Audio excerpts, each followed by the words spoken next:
मैं दीपक कुमार आप सभी का स्वागत करता हूं। यदि आप छत्तीसगढ़ के किसी भी एग्जाम की तैयारी कर रहे हो तो यह टॉपिक वाइज एमसीक्यू आपके लिए बहुत ही महत्वपूर्ण है। इस चैनल पर छत्तीसगढ़ के पूरे जीएस का टॉपिक वाइज एमसीक्यू लाया जा रहा है। इसका उपयोग आपको कैसे करना है समझिए। यहाँ पर छत्तीसगढ़ का प्राचीन इतिहास, इस टॉपिक से संबंधित इतने सारे छोटे छोटे टॉपिक हैं और इन टॉपिकों से संबंधित एमसीक्यू यहाँ पास आपको दिया जाएगा।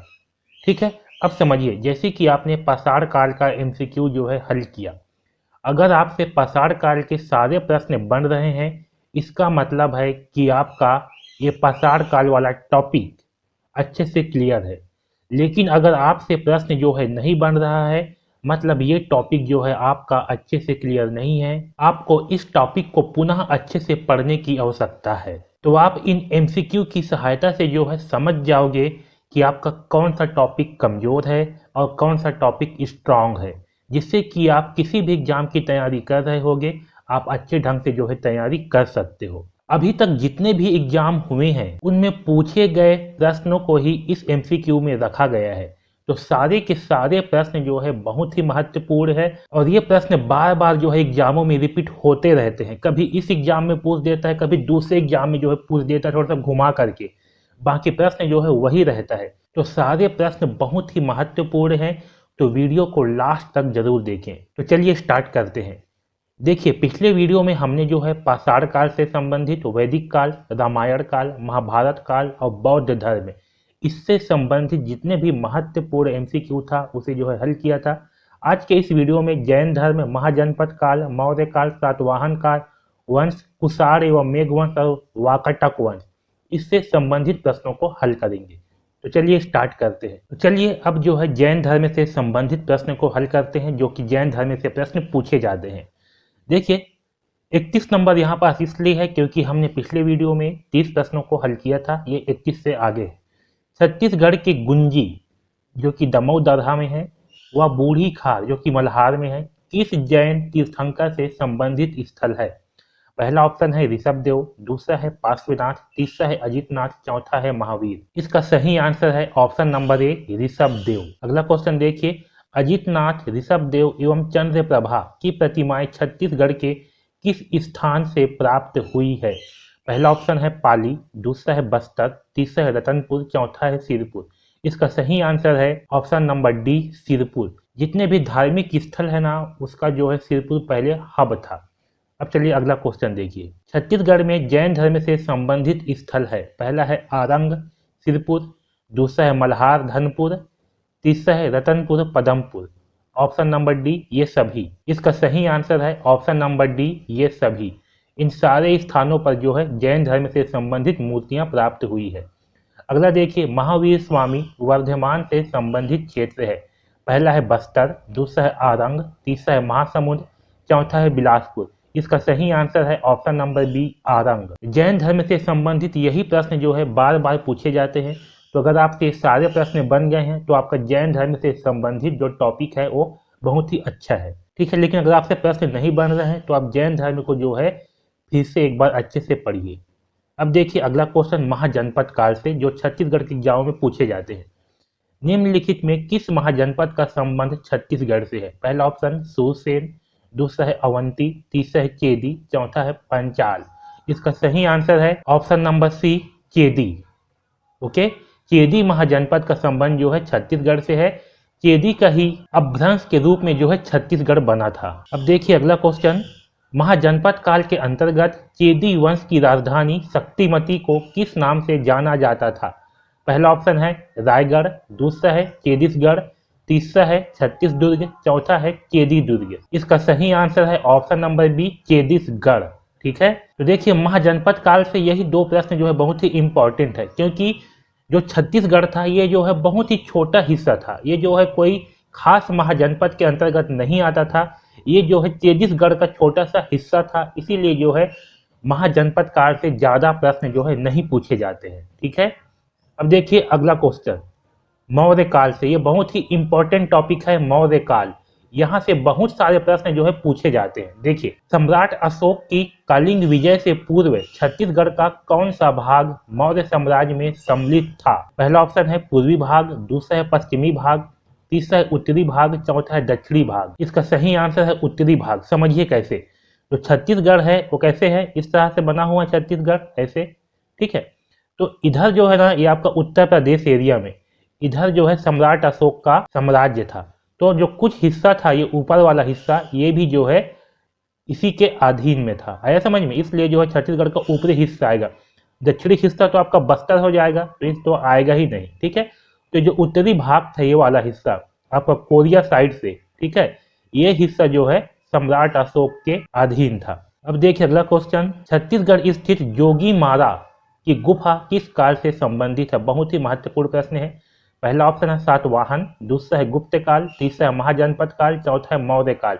इसका सही आंसर होगा ऑप्शन नंबर डी, मौर्य काल, ठीक है।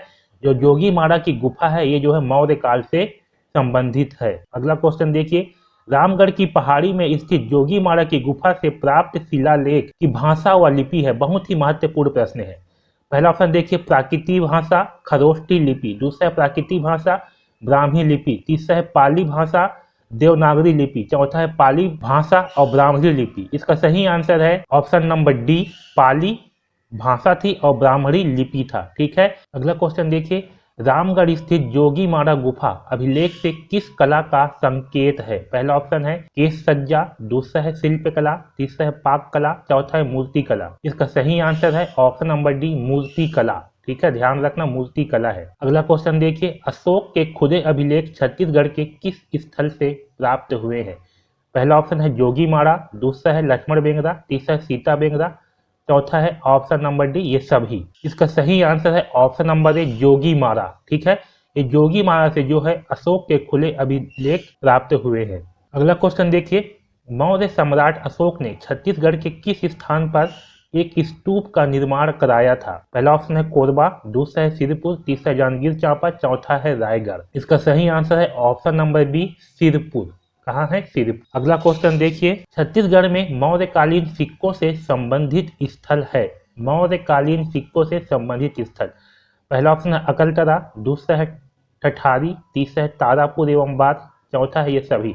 इसका सही आंसर है ऑप्शन नंबर डी, ये सभी। अगला क्वेश्चन देखिए, निम्न में से किस स्थान पर मौर्यकालीन प्राचीन नाट्यशाला और अभिलेख प्राप्त हुए हैं? पहला ऑप्शन है रतनपुर, दूसरा है महेशपुर, तीसरा है विष्णुपुर, चौथा है बैकुंठपुर।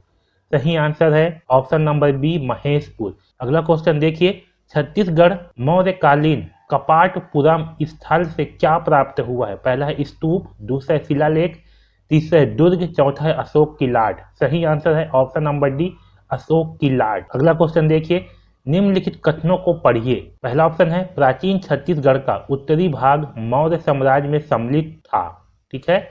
दूसरा है सरगुजा क्षेत्र की सीता बेंगरा जोगी मारा गुफाओं से ब्राह्मणी लिपि के मौर्यकालीन अभिलेख प्राप्त हुए हैं।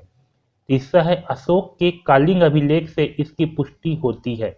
हमें बताना है कि उपरोक्त कथन में से सही उत्तर कौन कौन से हैं। पहला ऑप्शन है केवल एक, क्या केवल एक वाला कथन ही सही है? दूसरा है एक और दो, यानी कि पहला और दूसरा कथन सही है। तीसरा है दो और तीन, यानी कि दूसरा और तीसरा कथन सही है। चौथा है एक और तीन, यानी कि पहला और तीसरा कथन सही है। इसका सही आंसर है ऑप्शन नंबर बी, एक और दो, ये दोनों कथन जो है सही है, ठीक है। तो सही आंसर होगा ऑप्शन नंबर बी। तो इतने सारे जो प्रश्न हैं ये अशोक, ये जो है मौर्य काल से संबंधित महत्वपूर्ण प्रश्न है। अगर आपसे ये सारे प्रश्न बन गए हैं, इसका मतलब है कि मौर्य काल से संबंधित आपके सारे कॉन्सेप्ट अच्छे से क्लियर है। लेकिन अगर नहीं बने हैं तो आपको जो है मौर्य काल को अच्छे से पढ़ने की आवश्यकता है। अब देखिए अगला जो है, अब हम सातवाहन काल से संबंधित प्रश्नों को जो है देखते हैं, ठीक है। देखिए प्रश्न है, बिलासपुर जिले के किरारी से प्राप्त काष्ठ स्तंभ से पता चलता है कि प्राचीन काल में निम्नलिखित में से किस राजवंश का शासन छत्तीसगढ़ में था? कहाँ से? किरारी से प्राप्त काष्ठ स्तंभ से, है ना। बहुत ही महत्वपूर्ण प्रश्न है। पहला ऑप्शन है मौर्य काल, दूसरा है शुंग, तीसरा है कण्व, चौथा है सातवाहन। सही आंसर है ऑप्शन नंबर डी, सातवाहन, ठीक है। तो जो किरारी से प्राप्त काष्ठ स्तंभ है, इससे जो है हमें सातवाहन काल का पता चलता है, याद रखना, काष्ठ स्तंभ से सातवाहन काल का पता चलता है। अगला क्वेश्चन देखिए, सातवाहन नरेश अपीलक की एकमात्र मुद्रा रायगढ़ के किस स्थान से प्राप्त हुए हैं? पहला ऑप्शन है बालपुर, दूसरा है पुसैर, तीसरा है तमनार, चौथा है लैलूंगा। इसका सही आंसर है ऑप्शन नंबर ए बालपुर। ठीक है, बालपुर से जो है हमें सातवाहन नरेश अपीलक की एकमात्र मुद्रा प्राप्त हुआ है। अगला क्वेश्चन देखिए, यह कहा जाता है कि छत्तीसगढ़ में पाए गए पुरातत्व सिक्के ईसा पूर्व दूसरी सदी से संबंधित है। इस मूल्यवान सिक्कों का क्या नाम है? पहला ऑप्शन है ताम्र मुद्रा, दूसरा है स्वर्ण मुद्रा, तीसरा है रजत मुद्रा, चौथा है आहत मुद्रा या पंचमार्क मुद्रा। इसका सही आंसर है ऑप्शन नंबर डी, आहत मुद्रा। ठीक है, अगला क्वेश्चन देखिए, ब्राह्मणों को भूमि दान देने की परंपरा किस वंश के शासकों ने प्रारंभ की? पहला ऑप्शन है सातवाहन, दूसरा है मौर्य, तीसरा है गुप्त, चौथा है कुषाण। सही आंसर होगा ऑप्शन नंबर ए, सातवाहन। अगला क्वेश्चन देखिए, हाँ तो सातवाहन काल से ये जो है महत्वपूर्ण प्रश्न थे। अगर आपसे सारे के सारे प्रश्न बन गए हैं तो आपका जो है सातवाहन काल से जो टॉपिक है वह अच्छे से क्लियर है। अब देखते हैं अगला, कुषाण एवं मेघवंश। यहाँ से भी ज्यादा प्रश्न जो है नहीं पूछे जाते हैं, फिर भी देखिए, कुषाण वंशी शासकों के तांबे के सिक्के छत्तीसगढ़ में कहाँ से प्राप्त हुए हैं? पहला ऑप्शन है बिलासपुर, दूसरा है रायगढ़, तीसरा है तेलीकोट, चौथा है सरगुजा। इसका सही आंसर है ऑप्शन नंबर ए। इसका सही आंसर है ऑप्शन नंबर ए, बिलासपुर। अब यहाँ पर ध्यान रखना, सबसे इंपॉर्टेंट, जो बिलासपुर है ना, यहाँ से आपको तांबे के सिक्के प्राप्त हुए। किसके सिक्के प्राप्त हुए हैं? तांबे के सिक्के। ठीक है, लेकिन ये जो तेलीकोट है ये आपका रायगढ़ जिला में है। कहाँ है? रायगढ़ जिला में। और यहाँ से जो है कुषाण कालीन स्वर्ण सिक्के प्राप्त हुए हैं। क्या सिक्के? स्वर्ण मुद्राएं जो है प्राप्त हुए हैं। ठीक, तो यहाँ पर ध्यान रखिए, अगर तांबे का पूछा जाएगा तो क्या आएगा? बिलासपुर, लेकिन अगर स्वर्ण मुद्राएं पूछा जाएगा तो आएगा आपका तेलीकोट। ठीक है, तो इस बात का जो है ध्यान रखेंगे। ठीक है, स्वर्ण मुद्रा कहाँ से? तेलीकोट, जो कि रायगढ़ में है। अगर तेलीकोट ऑप्शन में नहीं रहेगा और स्वर्ण मुद्राएं पूछेगा तो आएगा रायगढ़, लेकिन अगर तेलीकोट भी है और रायगढ़ भी है तो आएगा तेलीकोट। ठीक है, इस बात का ध्यान में रखेंगे। अगला क्वेश्चन देखिए, छत्तीसगढ़ के किस स्थान पर कुषाण वंश के सिक्के मिले हैं? अब देखिए यहाँ पर क्या पूछा गया है? कुषाण वंश के सिक्के। तो यहाँ देखिए, पहला ऑप्शन है दुर्ग, दूसरा है रायपुर, तीसरा है बिलासपुर, चौथा है रायगढ़। यहाँ पर बिलासपुर से भी मिला है, लेकिन यहाँ से किससे मिला है? तांबे के सिक्के।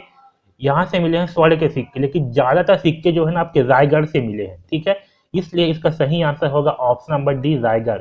ये क्वेश्चन जो है आपका फूड इंस्पेक्टर में पूछा गया था और उसमें जो है रायगढ़ को सही आंसर लिया गया है। ठीक है, तो आपको भी अगर ये प्रश्न जो है फिर से पूछा जाएगा तो आपको जो है रायगढ़ को लेना है। ठीक है, अगला क्वेश्चन देखिए, निम्न में से किसमें मेघवंशी शासक का उल्लेख मिलता है? पहला ऑप्शन है शिवमेघ, दूसरा है यमेघ, तीसरा है ए और बी, चौथा है कनिष्क। इसका सही आंसर है ऑप्शन नंबर सी, ए और बी। ठीक है, तो कुषाण वंश और मेघ वंश से यही तीन प्रश्न जो है बहुत ही इंपॉर्टेंट है। अब आगे देखिए, वाकाटक वंश, यहाँ से भी 2-4 प्रश्न ही पूछे जाते हैं। देखिए, वाकाटकों की राजधानी कहाँ थी? पहला ऑप्शन है नंदीवर्धन, दूसरा है मंदोता, तीसरा है जगदलपुर, चौथा है महाकांतार। इसका सही आंसर है ऑप्शन नंबर ए, नंदीवर्धन। वाकाटकों की राजधानी कहाँ थी? ये प्रश्न हो चुका है, 2 बार हो गया। अगला देखिए, वाकाटक वंश का प्रथम शासक कौन था? पहला ऑप्शन है प्रवर सेन, दूसरा है विंध्य शक्ति, तीसरा है महेंद्र सेन, चौथा है रुद्र सेन। इसका सही आंसर है ऑप्शन नंबर बी, विंध्य शक्ति। अगला क्वेश्चन देखिए, दक्षिण कोसल के किस वाकाटक नरेश का विवाह चंद्रगुप्त की पुत्री प्रभावती से हुआ? ये बहुत ही इंपॉर्टेंट प्रश्न है। पहला ऑप्शन है नरेंद्र सेन, दूसरा है प्रवर सेन प्रथम, तीसरा है रुद्र सेन द्वितीय, चौथा है प्रवर सेन द्वितीय। इसका सही आंसर है option number C, Rudra Sen द्वितीय। अगला क्वेश्चन देखिए, वाकाटकों की स्वर्ण मुद्राएं कहां से प्राप्त हुई है? पहला ऑप्शन है बानाबरद, दूसरा है राजिम, तीसरा है अडभार, चौथा है इनमें से कोई नहीं। ये अडभार है। ठीक है, इसका सही आंसर है ऑप्शन नंबर ए, बानाबरद। ये जो सिक्का वाला प्रश्न है ना, वो सारे के सारे जो है बहुत ही इंपॉर्टेंट है। ठीक, इसका सही आंसर है बानाबरद। तो वाकाटक से जो है ज्यादातर ये सिक्का वाला प्रश्न ही पूछा जाता है। ये वाला प्रश्न जो है स्वर्ण मुद्राएं कहाँ से प्राप्त हुई है, तो याद रखना बानाबरद। तो वाकाटक से इतना ही प्रश्न जो है बहुत ही इंपॉर्टेंट है। अगर आपसे सारे प्रश्न जो है बन गए हैं, इसका मतलब है कि आपका वाकाटक वंश से सारे कॉन्सेप्ट जो है क्लियर है। तो आज के इस वीडियो में जो है हम केवल वाकाटक वंश तक ही पढ़ेंगे। अब अगला वीडियो में जो है हम गुप्त वंश से लेकर के ये पूरा कंप्लीट जो है इसको कंप्लीट करेंगे। ओके, तो आज के इस वीडियो में जो है बस इतना ही। अगर आपको वीडियो जो है अच्छा लगा हो तो वीडियो को लाइक ज़रूर करें और चैनल को सब्सक्राइब जरूर कर लीजिए, ताकि आपको ऐसे ही टॉपिक वाइज वीडियो जो है मिले और आप अच्छे ढंग से तैयारी कर सको। धन्यवाद।